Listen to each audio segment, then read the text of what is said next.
religion. So all of the prophets of Allah, they went through different trials and tribulations, right? A painful period on this particular earth. And with that, you will find that pain gives you a deeper understanding and deeper exploration of lot of portals, of lot of doors, which you might not be very aware of or might not be very sensitive if you have not gone through that process of pain, right? And nowadays, if you see in the West, so there's a lot of concept of meditation, so there's a lot of concept of going or deeper exploration, and you will find that how they utilizes the concept of pain in exploring themselves particularly. And actually, Hajra, that's a very lovely point you highlighted here, because pain is something which actually, it's like you said, a portal which leads you towards, as Iqbal would say, khudi, or self-actualization. It's a medium through which you can reach that stage.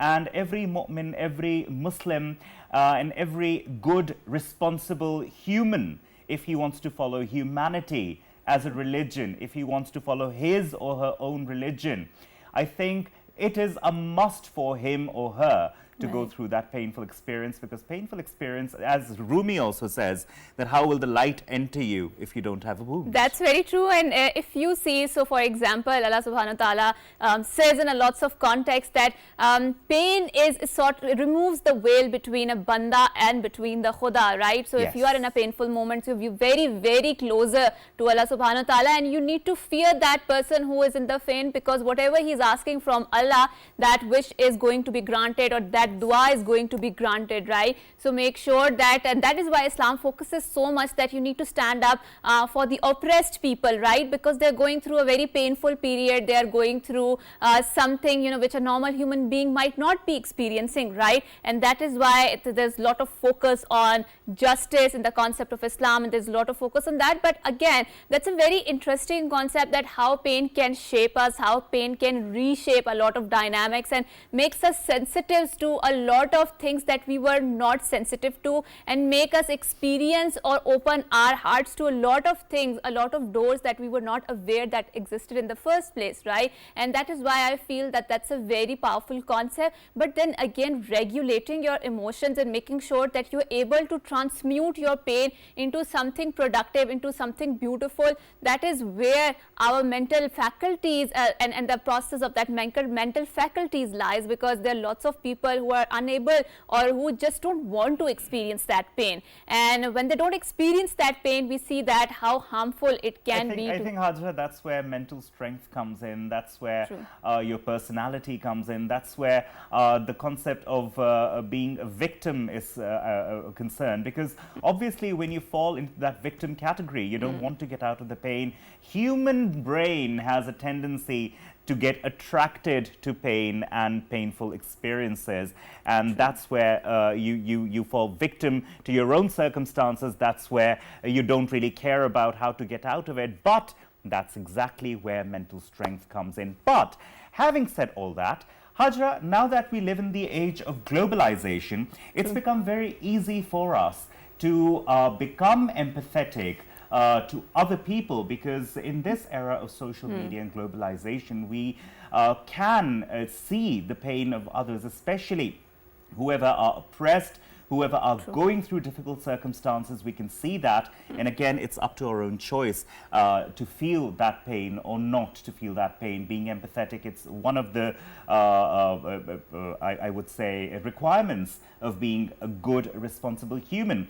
And when we talk about globalization, we talk about different businesses which have now become so easy, especially international businesses, because obviously connectivity has become easy. Obviously, being connected to others in other countries, which used to be on just telephone lines, now we have internet, we have different other platforms through which we can do that. And that's where I think many of the people are taking different initiatives in order to not just to build themselves, but also after building themselves, they also help other people, and they help other people when they become more and more empathetic towards other people. Right, Hajra? That's very true, and I think without further monopolizing our conversation, we need to introduce someone who is going to talk about the B2B business. Like you mentioned, that we are living in a very connected world, a globalized world, and this level of connectivity which we are experiencing now at this moment is unprecedented. Never been in the humanity we experience such sort of connectivity. So further explore the concept of the B2B and someone who is here who has a very successful business. So we are further going to roll out that conversation. We are very glad that we have been joined by Ms. Zunaira Umar. She happens to be a digital marketing expert, and she is going to narrate her own story of how she came across this concept. So Assalamu alaikum, Ms. Zunaira, and thank you so much for coming to our show. Wa alaikum salam. Thank you so much for having me, Hajra and Fahim. And I think it's a pleasure. Pleasure having you here. It's totally ours. So Ms. Zunaira, please roll out, you're also leading a company, and how did you came across this idea, and introduce our listeners to your journey? Absolutely. So I think that my last experience before founding the company was as a head of digital in a North American company. I was working for them remotely. Okay. And I realized that there is a huge gap in terms of what digital marketing is and how it is perceived here in Pakistan. Because people here usually assume that it's just social media marketing. So you put out a few posts and then, Yes. oh, we've done digital marketing. So digital marketing is a very complex term, and under its umbrella, there are lots of things that are covered. So the purpose of starting my own company was A, to fill the gap in the market in terms of digital marketing, and B, one of my pet peeve points is that I think that Pakistan is considered a low-cost labor market. Most of the people turn here because they think, oh, we can get a website done for $200, $100. So one of my main reason for founding this was to sort of differentiate Pakistan for quality and not just for low cost. Right, and also, Zunaira Sahiba, if you can tell us, because we have heard the term B2B, but also we have heard the term B2C, right? Yeah. If you could tell us the difference between the two, and how exactly does B2B work? Because obviously many people talk about this, but not many people know the actual difference. Absolutely. So B2B means business to business, and Right. B2C is business to consumer. So in a B2C model, you are selling directly to a consumer. So that means that the only decision maker is the one single person. So let's say if you want to buy shoes, you visit the website, you add them to the cart, and then you leave the website, and then through retargeting you keep on seeing ads for the same shoes whichever website you visit or whatever social media platform you visit, and then eventually you're sort of forced into buying that product. So that is B2C, where there's just a single consumer at the other end. For Right. B2B, it's an entire business or a decision making unit that you have to sort of convince to purchase your product or your service. So it's more complex in this regard. There is an entire marketing funnel that is created. You not only have to attract or those leads, but you also have to then engage them and then convert them, and then after that obviously it's post-purchase customer loyalty. Right. So it's an entire it's a very complex process, because you have to convince multiple decision makers, for example the CEO, the CFO, and the end user as well. So that's why that's how we differentiate B2B and B2C, and the way they're marketed, the platforms that are used, the strategies that are used are very different.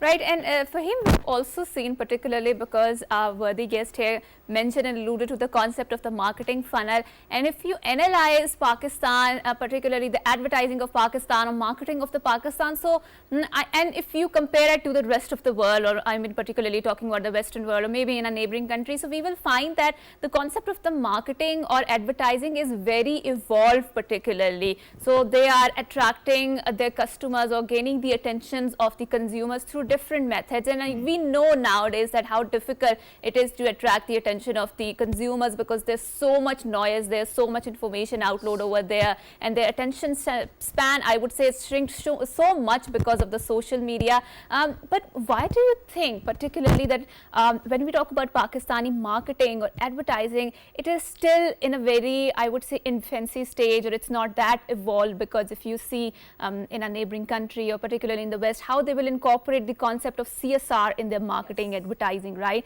But we are not there yet. Their ideas are very creative in their unit. So do you think our audiences is not that evolved, or companies are not ready to accept such evolved form of the marketing? Absolutely. So I think that it really all depends on the target audience. You can't make a single blanket statement that, you know, this is the kind of marketing that will appeal to for Pakistani businesses. This is the kind of market that will appeal to Western or international businesses. Within Pakistan, yes, thought leadership is maybe something that people, you know, are not very concerned about. But abroad, people would want to understand that who is the, let's say, the CEO of the company or the CXOs, how, you know, what are their, how much of an expert they are, what are they writing about.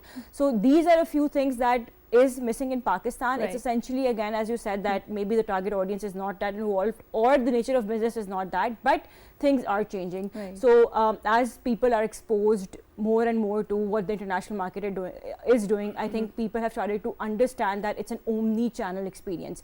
You can't reach your customer out on a single channel. Your customer is displaying a very unpredictable behavior. They are watching you somewhere else, they're checking you out on LinkedIn, they are interacting with you on your website. They're more aware, right? Yes. So that means that the way you market to them also needs to change. Right. Also, Zunaira Saiba, there is a term e-commerce, and that Yeah. is also quite in with the people. Yeah. Used to be in, still is in. Yeah. True. And how would you differentiate between B2B and e-commerce that's So used? again, e-commerce is a way of selling things. So when you're selling online, that essentially means e-commerce. Right. It can be a B2B platform, it can be a B2C, it can be C2C, it can be D2C. So it really all depends on what you're selling and who your target audience is. I think COVID was the main culprit, the driving force behind this sort of, it was like a paradigm shift, right? Where consumer behavior changed. People realized that, you know, they shifted to online shopping, and that's where the e-commerce boom really sort of took off. So while other things sort of, you know, they tamed down, but this was one of the few things that really took off during the COVID times. Right, of course. Now, digital marketing, when we talk about it, people have a huge array of options here, Yeah. right? Now, what about the people who want to come into the field of digital marketing? You're an expert as far as digital marketing is concerned. What advice would you like to give all those people who want to perhaps get into this field? How difficult is it? Do you need a lot of investments if you want to get into this field? What do you have to do? So digital marketing is, as I said, it's a diverse field, and I really think that there are lots of new trends coming up in digital marketing and lots of fields opening up for people. So let's say influencer marketing, content development, that is something that wasn't there before, right? So people don't just have to be engineers or doctors, they can go into so many diverse fields. Digital marketing is not static, it's constantly evolving. So while those who are already in the field have to learn, for example, AI revolution came in and we had to upskill ourselves quickly in order to be able to meet the demands of AI marketing. So similarly, people who want to enter the field, there's a variety of courses online, there are courses on Udemy, there are courses on Coursera, even Google has its own library for digital marketing.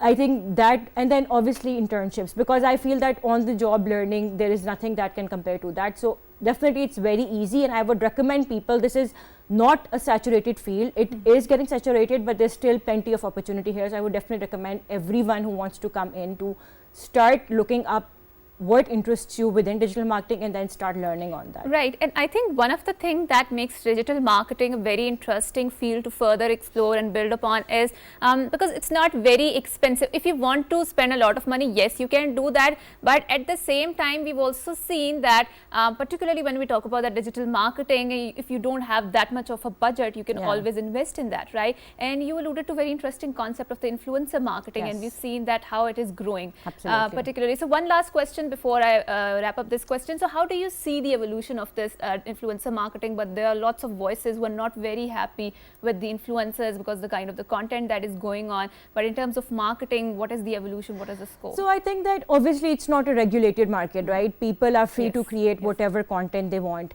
I think that there needs to be more conversations around the orange economy, which is not happening right now. We are thinking about doing a couple of panel sessions on this. Content creators need to understand that they have responsibility. I think, as Spider-Man said, with great power comes great responsibility. So, you know, there are people out there that are actually listening to what they're saying. They are influenced by what they're saying. But then we also have to understand that there is a wide variety of target audience. You can't just keep on creating very high sophisticated content, because there are people who want to consume, you know, entertainment or more like something that's not as intellectual, right?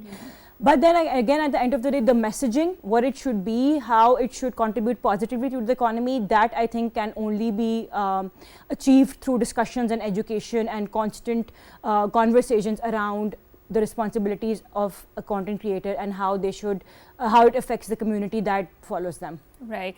And thank you so much for saying that. And with that, we are going on a short break. Thank you so much for coming to our show and for shedding the light on the content marketing, digital marketing, and what are the current trends in Pakistan. And after a short break, we will come back and further develop a discussion on a very interesting and a very unique subject, I must add. So don't go anywhere. After a short break, we will be right back. Thank you.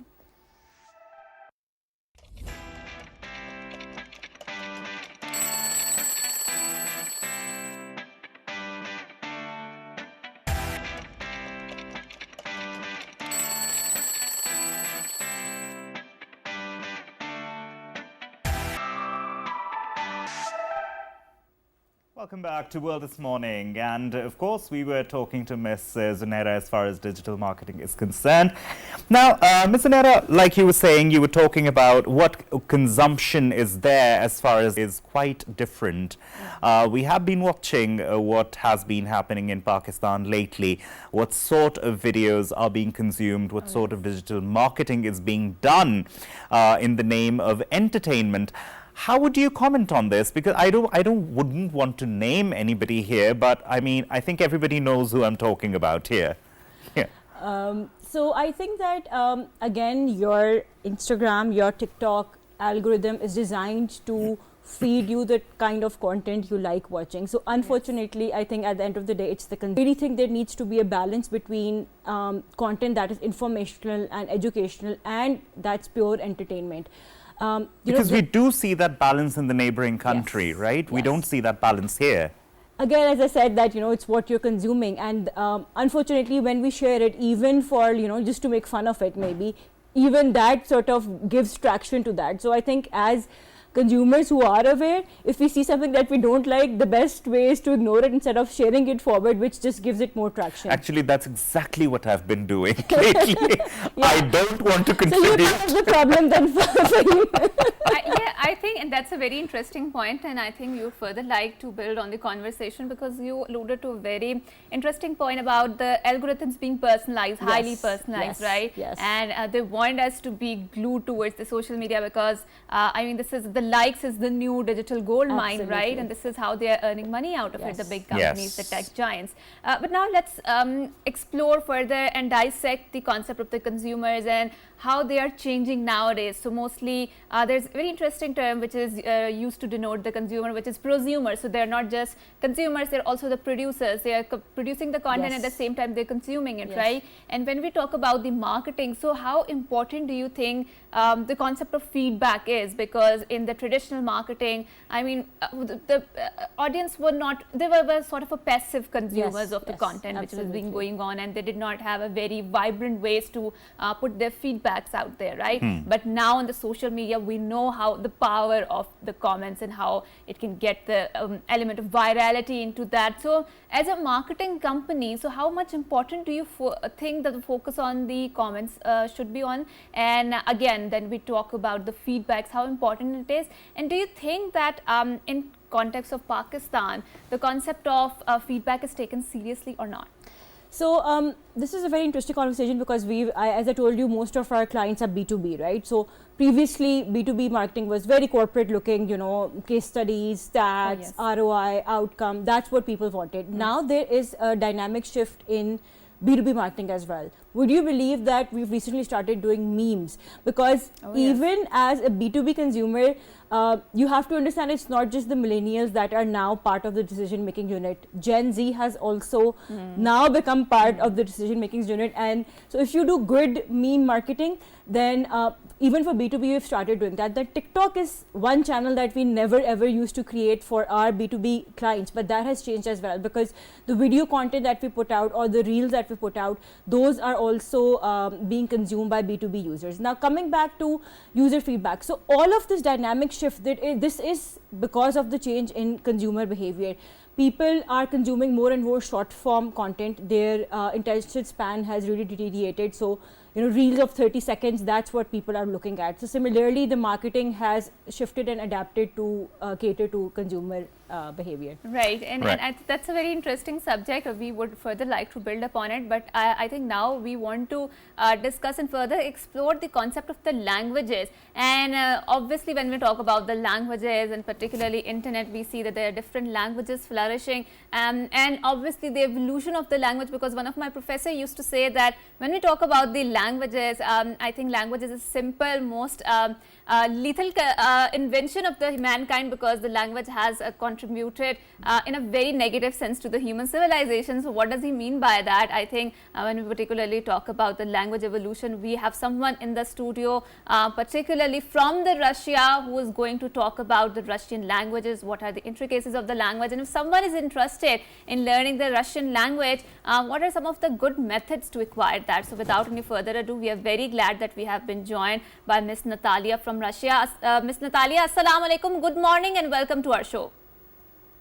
Hello, a very warm welcome from Russia. Thank you for inviting me here. I'm happy to join this wonderful program. So regarding the means of learning Russian as a foreign language, I should say that, well, there are different programs available from Russian universities. For example, my university, Ural State Pedagogical University, we had an ambitious program in 2023 when we educated around 200 people face-to-face and around 1,000 people online. So keep an eye on the announcements of programs available from both Pakistani universities, for example, Allama Iqbal Open University, or Russian universities who work directly through the embassy to Russian embassy to Pakistan. And of course, there are a lot of online programs available from Russian universities. Well, you need to study the alphabet, which is different from Latin-based alphabets. You also need to master phonetics, repeating phonetics exercises after the teacher, and you also need to master Russian grammar, which is relatively logical. We have only 3 tenses in Russian, well, past, present, and future. And you also need to practice your communication skills. For example, talking to Russian native speakers online using Skype or online applications for learning of Russian as a foreign language. And I think that the key strategy to success is just a steady practice every day. It's not about mastering the language, say, from just in the regime, like, well, ups and downs. When you pick up the language, then you have a long pause, and then you pick it up again. Well, my recommendation is a steady practice every day.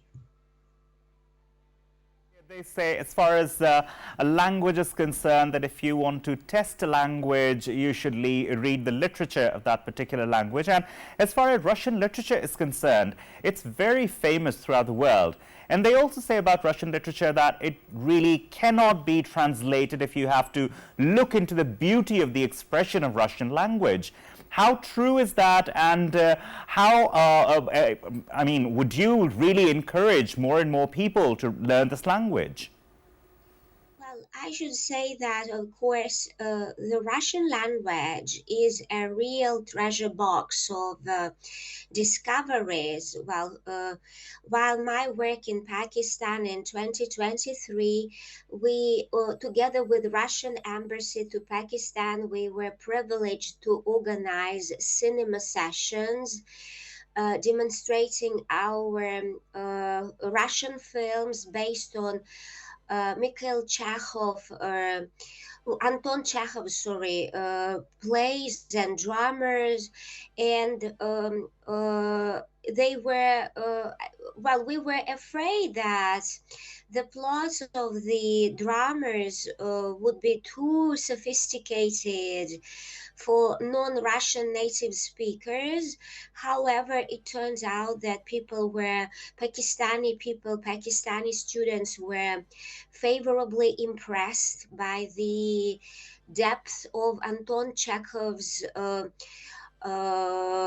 philosophy and family issues, and many people would say that it looks like a family therapy, because we identified with the main characters, and we've managed to understand the key issues which are relevant for our families through this Chekhov's play.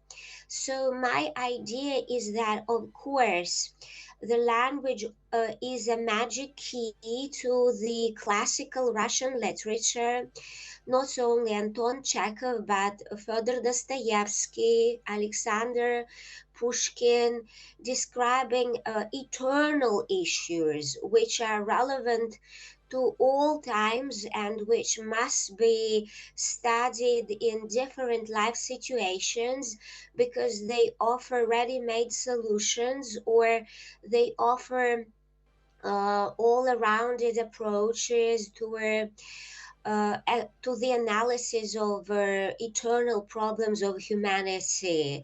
And in case you need this time-tested knowledge, of course, while learning Russian as a foreign language is a key to your personal development. And of course, the Russian language is rich in fabulous expressions. Some people say that this is the language which teach you everything, how to get rich and how to economize wisely, because we offer a lot of ready-made recipes. We offer a lot, say, success strategies, and we are the nation which is unanimously famous for war victories, survival strategies, and developing and also progressing. And the key to understanding our success stories is the language, of course. Ms. Natalia, thank you so much for alluding to so many famous Russian authors and people like Tolstoy, and I think that is the magnus opus if we want to talk about the Russian literature, yes, because it is so famous. And I think I read I think first 100 pages and then I stopped, so I will continue reading that. But thank you so much for enlightening us about the Russian literature. And I think one of the best ways to learn about the Russian language is in the informal setting, particularly if you want to explore, especially through the popular media, through the season movies, because this is one of the way through how we can also observe the Russian norms, Russian values, and lots of other things particularly. Thank you so much for enlightening us about the Russian language. Thank you so much. Thank you so much for being a part of our program and giving us your time. You know, Hajra, they say that Russian culture is quite close to Pakistan. Oh, you know, interesting. their family structure is quite close, and it's brilliant how the world is connected. The more we get to know about it, and the more we get to know how the commonalities between different countries and their cultures. Now, Zunaida Sahiba, I would like to thank you once again for being a part of our show and for giving us your time and for contributing so many different interesting facts as far as digital marketing is concerned. We're definitely most absolutely pleased to have you here and hope to get you in the future as well in our program. Thank you so much for having me. Thank you. Right. Thank you. And with that, we'll bid you farewell. Until next time, it's a goodbye, Allah Hafiz, and And good morning.